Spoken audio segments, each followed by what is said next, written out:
This is the Year 9's option video for GCSE History. In this video, I'm going to go through the makeup of the GCSE History course at Hayes. I'm also going to demonstrate some of the exam questions that may be faced by pupils taking GCSE History and go through some of the possible career options with GCSE History. At Hayes, we follow the AQA GCSE History course.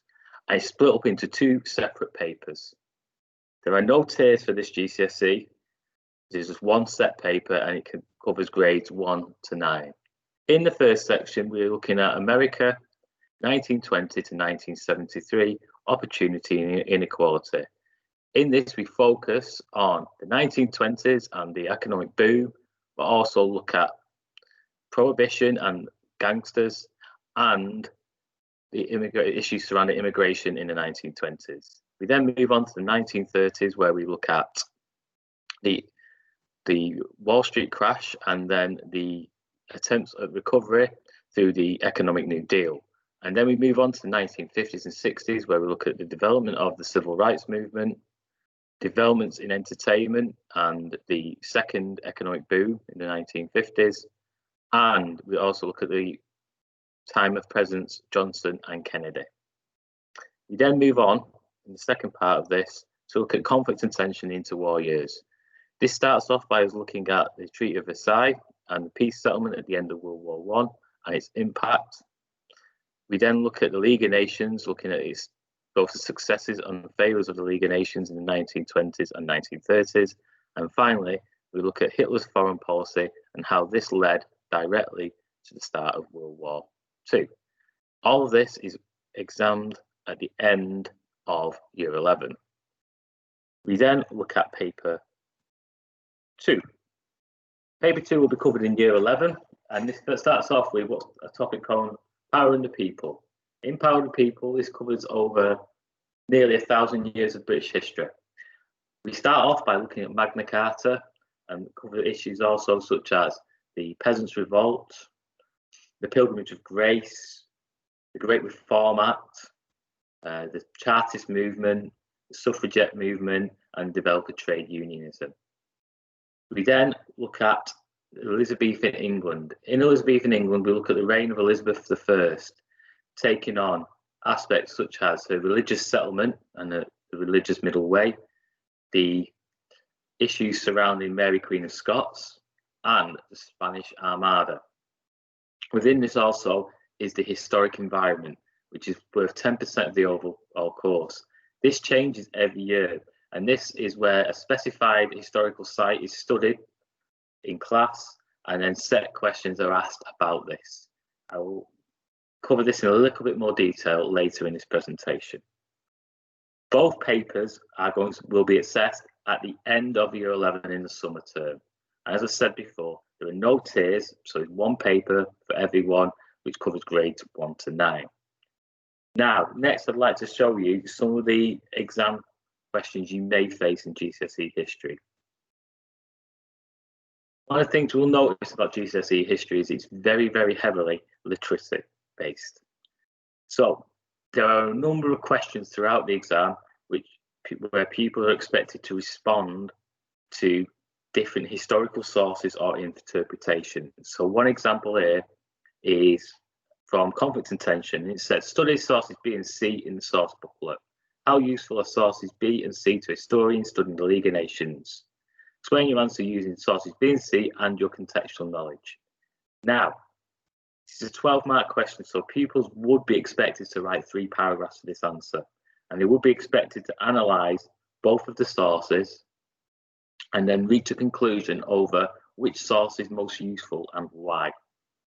So as we can see already, this does mean that GCSE History involves quite high-level literacy skills, which is good because it means that you get to practice the skills that you've already been developing in English.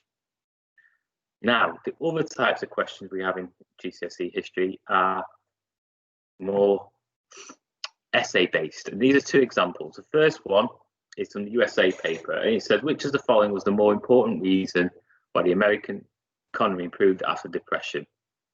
And it gives us 2 choices, New Deal policies or the Second World War.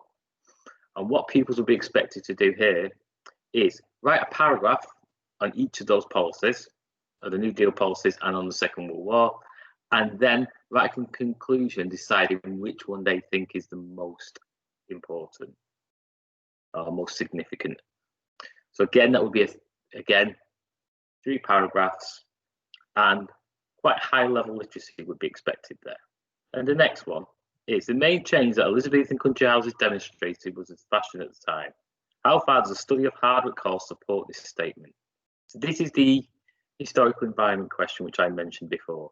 In this question, pupils would apply their knowledge of Hardwick Hall to the statement, and then they would look at other aspects that Hardwick Hall demonstrated about Tudor culture and Tudor society at the time.